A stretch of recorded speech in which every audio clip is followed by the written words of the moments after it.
Hey, what's going on, everybody? It's the Silver Fox here. Hey, I'm returning from MIA here, or MIF, Missing in Fox. Been super busy this summer. I don't think I posted anything for about 2 months or so.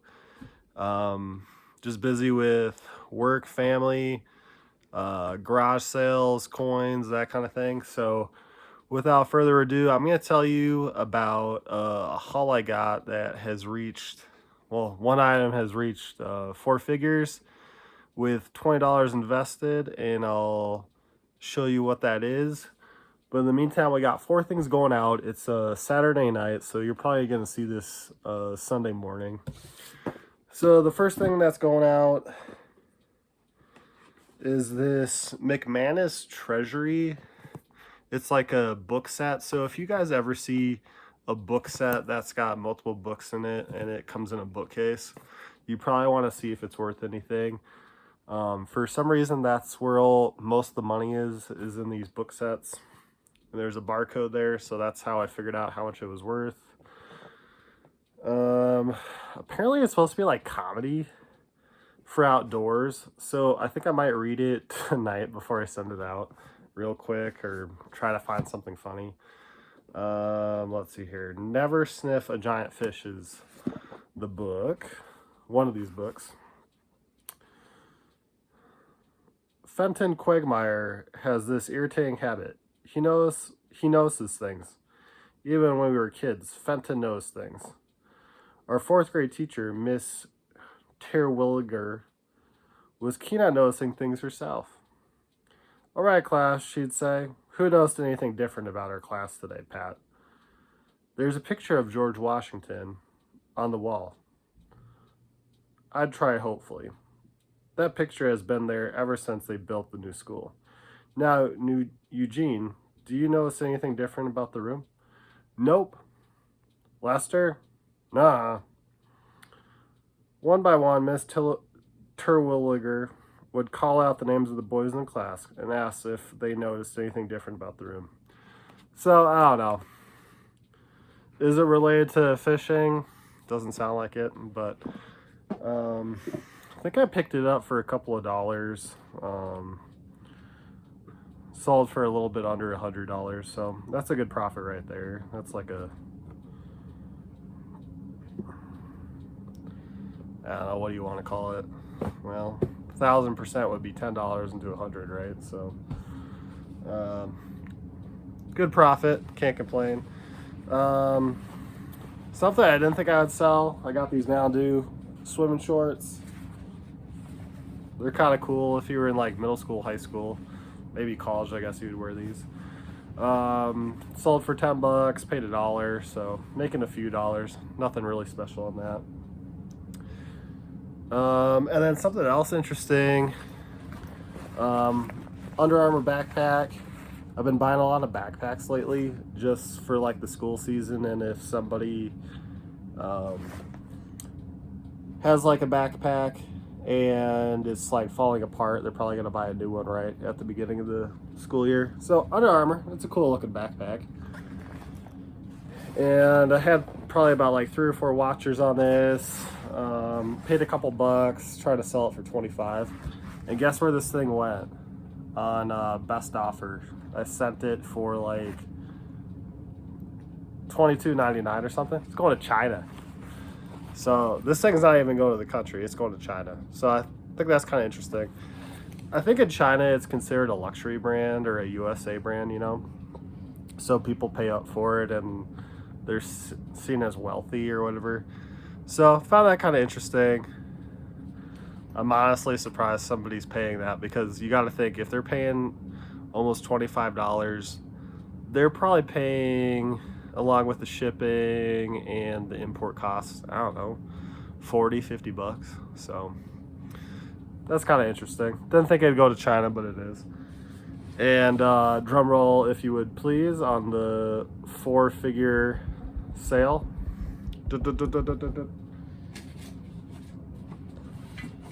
And this thing's pretty heavy, so 1 second.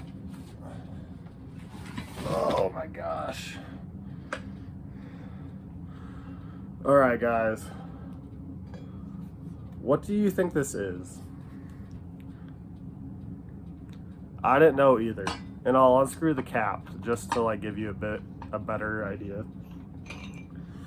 It comes with these dies, and this is what a die looks like inside of the machine, and it runs off of compressed air. But it's got this crimping mechanism in it, right?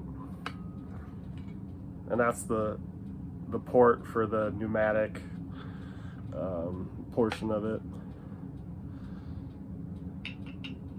All right, so put your guesses in the comments below before I tell you, while I put this thing back on.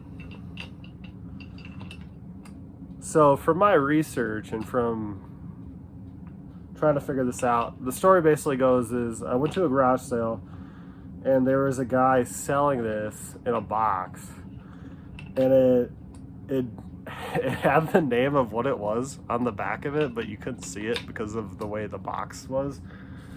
The box is over here, but I can't really lift it right now. But basically I said he had a bunch of cool stuff, like, if I can even get this thing on. Does it die? Come on. Okay, cool. So he had a couple of cool things, like a mailbox, brand new mailbox. It's green, but I'll probably paint it white, put it on my house. And he had this like really cool like leather handmade, almost like a clutch Western purse, but like you could tell it was from like the 1900s. It had like green velvet in it. And then he had this thing in a box, and I said, hey, how much do you want for all of this? And I went to the garage sale last year of the same gentleman, and ironically, I think I saw this machine and I didn't pick it up, I guess. You know, as you get older in this business, you become more inquisitive and you ask more questions. And I mean, come on, it looks like it's made in the United States or some other country, highly industrial looking. And it doesn't say, it says Pico Corporation. That's basically all I saw on it. But there is a barcode, or not a barcode, like a serial number down here. And it's like 400 BHD. So if you want to see how much it actually goes for, look that up, and it's a used one, so you can kind of figure out what it's worth. But I didn't even see that, and I was like, hey, how much do you want for it? And the guy said, I don't know, shoot me an offer. And I was like, I don't even know what it's worth. I'd just be buying it to figure out what it is and see if I can use it or whatever. And he said, how about $20 and you take everything that you were looking at? And I was like, sold, deal. So $20, and this has been sitting in my garage for the past couple of months. And I finally did some research on a rainy day and figured out what it was. It's like an industrial, I believe it's an industrial like wire crimper, and it's used in like military and aircraft and other kind of things. And I guess he was telling me it came out of a machine shop is where it came from before he got a hold of it. I think he's either related to the person or knew of the shop closing or something, and so he got his hands on it. But industrial wire crimper is what it is. And bought it for $20, and a little bit over $1,500 is what I sold it for. So that's pretty cool. Definitely can't complain. And yeah, hopefully the new owner likes it, and yeah, just, it's one of those, if anybody thinks this is what happens every day, it's definitely not. This is like my unicorn of the year. You usually get like one or two things that's worth a lot of money, and so it just happens like that's didn't know what it was, had no idea what its value was, but it looked like it was worth something, industrial use, and it just happened to be something of value.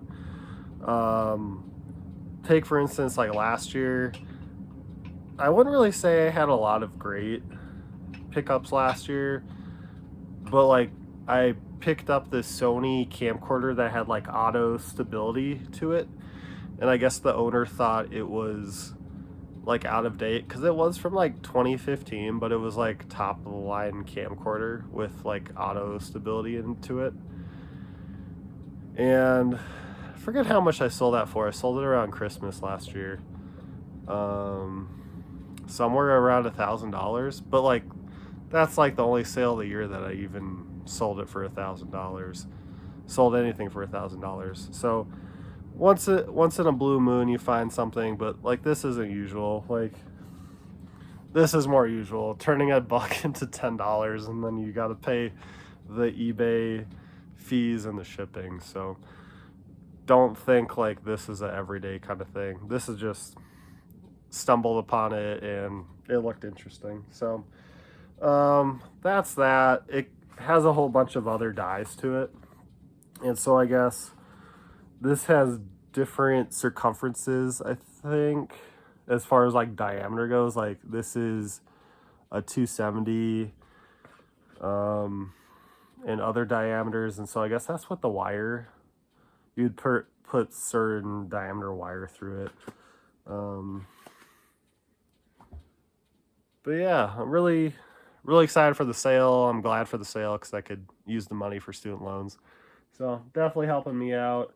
It's gonna be a late night trying to pack this thing because I think it's about 30 pounds.